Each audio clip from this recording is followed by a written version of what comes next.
നല്ലതാണ് of course. അന്ന് എന്ന് പറഞ്ഞാൽ അന്ന് നമുക്ക് തരുന്ന ആ ഒരു സ്ക്രിപ്റ്റ് നോക്കി വായിക്കുകയാണ് ഞാൻ കയറുമ്പോൾ ഒരു വെർഷനിലൊക്കെ. വെറുതെ ഇങ്ങനെ പ്രിന്റ് ഇട്ട് ഒരു പേപ്പർ കൈ തരും, അതിനകത്ത് കുറച്ച് പേന വെച്ച് കുറച്ച് കറക്ഷൻസ് ഉണ്ടാവും, അത് നോക്കി വായിക്കുമായിരുന്നു. അത് കഴിഞ്ഞിട്ട് പിന്നെ ടെലിപ്രോംപ്റ്റർ എന്ന് പറഞ്ഞാൽ മുകളിലൊരു ക്യാമറ വരും, അത് ഈ പേപ്പർ ഉള്ള സാധനങ്ങൾ എടുത്തിട്ട് പ്രോംപ്റ്ററിലേക്ക് വരും, ഒരു മുമ്പിലത്തെ ഒരു സ്ക്രീനിലേക്ക് വരും, അത് നോക്കി വായിക്കാനായി. പിന്നെ പക്ഷെ അന്ന് നമ്മൾ പേപ്പർ ഇങ്ങനെ പാൻ ചെയ്യണം, എങ്കിലേ അത് മുഴുവൻ ആ ക്യാമറയിൽ കിട്ടുള്ളൂ. ക്യാമറയുടെ ഫുൾ ഇതിൽ കിട്ടില്ല, ഇപ്പോൾ ഫുൾ പേപ്പർ പേന വെച്ച് എഴുതിയത് അതിനകത്ത് തെളിയില്ല. അങ്ങനെയൊക്കെയുള്ള ഇതൊക്കെ ഉണ്ടായിരുന്നു. പക്ഷെ പിന്നെ തിങ്സ് ഗോട്ട് സോ ഈസി. ഇപ്പം ഇപ്പം ഞാൻ ഇരുന്ന് അവിടെ വായിച്ചുകൊണ്ടിരിക്കുമ്പോൾ ഞാൻ എന്തെങ്കിലും ടൈപ്പ് ചെയ്താൽ പോലും it is reflected on the screen. അപ്പോൾ അതൊരു ചേഞ്ച് എന്ന് പറയുന്നത് റെവല്യൂഷണറി ചേഞ്ചസ് അല്ലേ എല്ലാം. പിന്നെ അന്നൊക്കെ വെറും വിഷ്വൽ എവിടുന്നെങ്കിലും ഒക്കെ വന്ന് അത് KSRTC ബസ്സിലൊക്കെയാണ്. ദൂരദർശനിൽ പോലും അങ്ങനെയായിരുന്നു വരുന്നത്. ഇവിടെയും ഞാൻ കയറിയ സമയത്തല്ല, അതിന് കുറച്ച് മുമ്പ് ഒക്കെ KSRTC ബസ്സിൽ കയറ്റിവിട്ട് ഞാൻ കേട്ടിട്ടുണ്ട് അതൊക്കെ. പിന്നെ അത് കഴിഞ്ഞ് ഈ ഫീഡ് എന്ന് പറഞ്ഞാൽ അവിടെ നിന്ന് ഇങ്ങോട്ട് ഫീഡ് ചെയ്താൽ ലൈവായിട്ടല്ല, അപ്പോഴും റെക്കോർഡഡ് സാധനം, ഒരു it will take some time, depends. അങ്ങനെ ഇപ്പം ലൈവ് ഓൺ ദ സ്പോട്ടായി.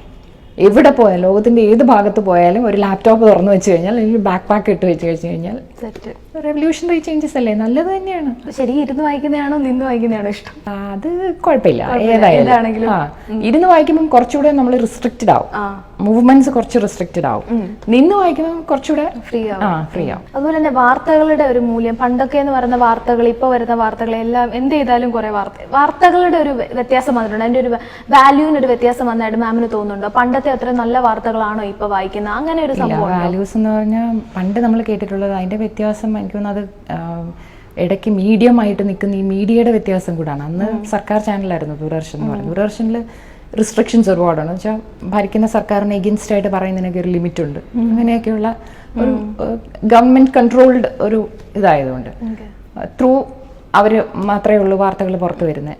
വിവാദങ്ങളൊക്കെ പറഞ്ഞു പോകാമെന്നല്ലാതെ അതിനകത്തൊരു എടുത്തിട്ട് ഇപ്പൊ പറയുന്ന പോലെ എടുത്തിട്ട് സെൻസേഷൻ ആക്കാനൊന്നും പറ്റത്തില്ല. ഇപ്പൊ പക്ഷെ അങ്ങനെയല്ലല്ലോ. ഇപ്പം ഓരോ ഇൻഡിവിജ്വൽസിന്റെ ഓരോ ഓർഗനൈസേഷൻസിന്റെ ഒക്കെ കയ്യിലല്ലേ. അപ്പൊ എന്ത് വേണമെങ്കിലും എന്ത് കിട്ടിയാലും അതിന് എവിഡൻസ് ഉണ്ടെന്നുണ്ടെങ്കിൽ you can just go on air. അത് നല്ലത് എന്ന് പറയാം. അല്ല, അത് നല്ലതാണ് ഓഫ്കോഴ്സ്. അതുകൊണ്ടാണ് ആൾക്കാർ പല കാര്യങ്ങളും അറിയുന്നത്. പിന്നെ നല്ല വാർത്തകൾ മാത്രമല്ല ഇപ്പൊ വരുന്നത്. അതുകൊണ്ട് തന്നെ ഓഫ്കോഴ്സ് നെഗറ്റീവ് ആയിട്ടുള്ളത് ഒരുപാട് സാധനങ്ങൾ വരുന്നുണ്ട്. ചർച്ചകൾക്കൊന്നും മാം അധികം കണ്ടിട്ടില്ല. എല്ലാരും ചോദിക്കാനൊക്കെ പറഞ്ഞു. പൊളിറ്റിക്കൽ ചർച്ചകള്, റീജിയണൽ പൊളിറ്റിക്കൽ ചർച്ചകൾ എനിക്ക് പറ്റില്ല. എനിക്ക് അത്രയും അഗ്രസീവ് ആവും. നമ്മൾ കുറച്ച് അഗ്രസീവ് ആവണം. ഒരു അറ്റാക്ക് മോഡ് വേണം.